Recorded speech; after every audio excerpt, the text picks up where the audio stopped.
up the champagne, pop. It's my house, come on, turn it up.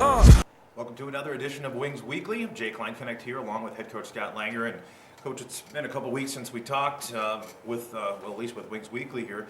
A lot of hockey been played, and you guys have been able to pull out 4 out of 6 points in the last 3 games. A big win up there in Bismarck. Final seconds, 2.1 seconds left. In fact, going back, it feels like maybe a little bit of ancient history now, but that was a huge win for sure. Very exciting final moments of that matchup there in Bismarck. And then, of course, have the Thanksgiving break, if you will, just because that's the way it worked out in the schedule. Some of the players able to get home and spend a little time with the family and so on. And then you're back in action against the Austin Bruins here this weekend and end up splitting with them. And I wasn't able to make that trip, but I'm sure you'll be able to fill us in a little bit. On the weekend, I was able to catch the games on Hockey TV. And what was going well for the team, and how are things overall, I guess, been going? Well, good. I mean, again, there in Bismarck, we played solid defense. We really didn't give much up most of the game, which allowed us to be where we were at in the final seconds. Obviously, big draw by Kevin Fitzgerald. Found Dimoff, and then Boston picked up the trash there. And it was a 60-minute game, and our guys certainly deserved to win that game. Moving on to Austin, we were even better, actually. The score didn't say it on Friday night. The puck kind of had eyes. I think it hit everything it possibly could before it went in the net, and it was 3 times in a row, and it was just one of those games you shake your head at like it's just not meant to be. But when you look at all the stats that we do, and we do quite a few stats, we won every category, believe it or not. We were out shooting them 13-4 in the first period, and we end up being down 3-1. We tie it back up. It goes off Murphy's skate to a skate in front of the net and into the back of the net. And it's just one of those games. We certainly deserved to win the game, but we didn't.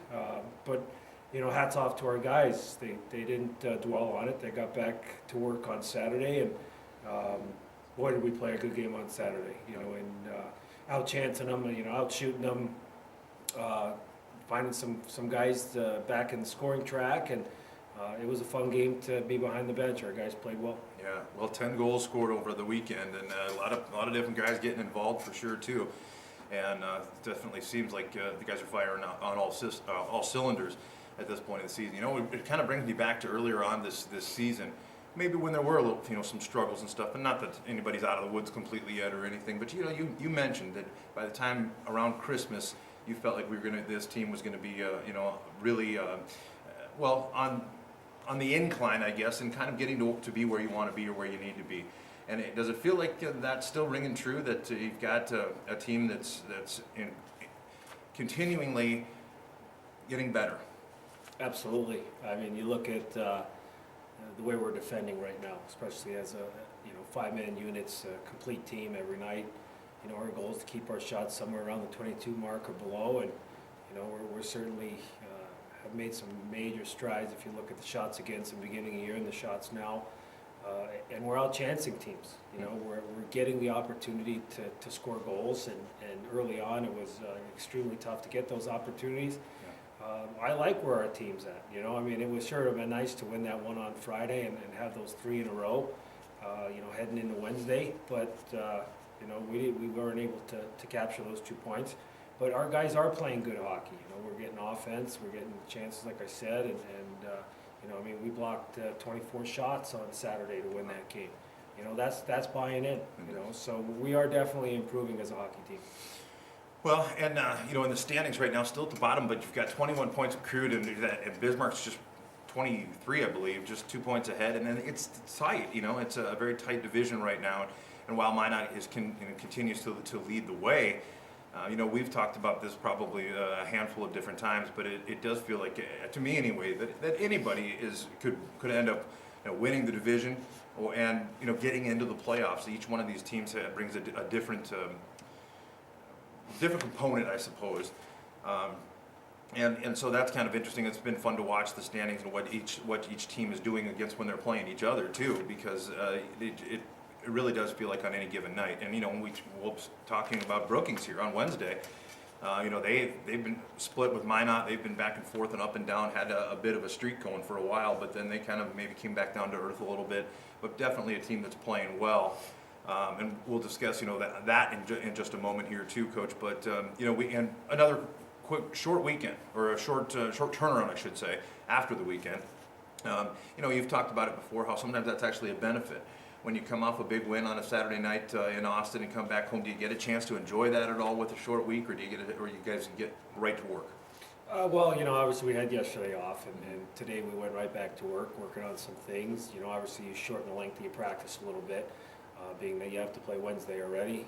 Hopefully we have maximum energy, come Wednesday. Being that it's against Brookings, it's big 2 points, obviously, and, we've yet to been able to conquer those 2 points against Brookings, so it gets more and more important now.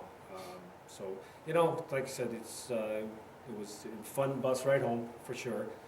Guys enjoyed that, and now it's back to business and then on the Brookings. Okay, Spam capital of the world in the rearview mirror, onto the Larson Ice Center. We'll take a quick break and hear from some of our sponsors, or one of our sponsors anyway, and we'll be back after this. Let's make a taco. No, seriously. Start with a tortilla, soft tortilla. Warm it, kiss it. Don't kiss it. Chicken? How about tequila lime chicken? Now we're cooking. Slice this, peel that, snip those. Salsa?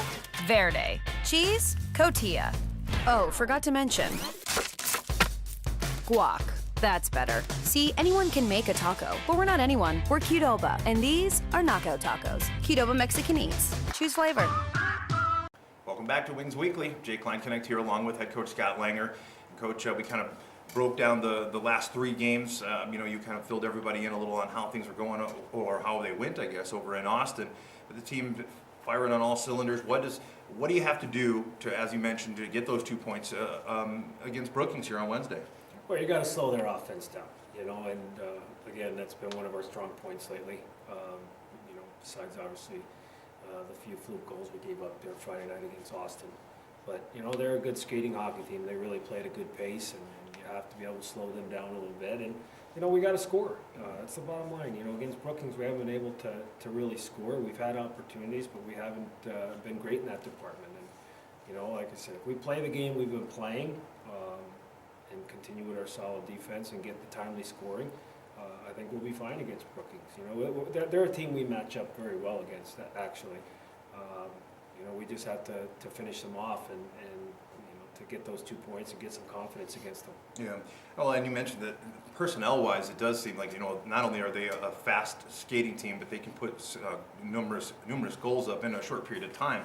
Like what you guys have been doing here lately too. So that's going to be a really exciting matchup, I think, and kind of helps a short little trip on a Wednesday too. So should be fun, folks. You can check it out on hockeytv.com, and of course on 94.1 The Rock as well. And I believe, yes, Buffalo Wild Wings and Rings in Aberdeen will be showing that game again. You can listen to it on 94.1 The Rock, or at hubcityradio.com as well. So that's another option for you.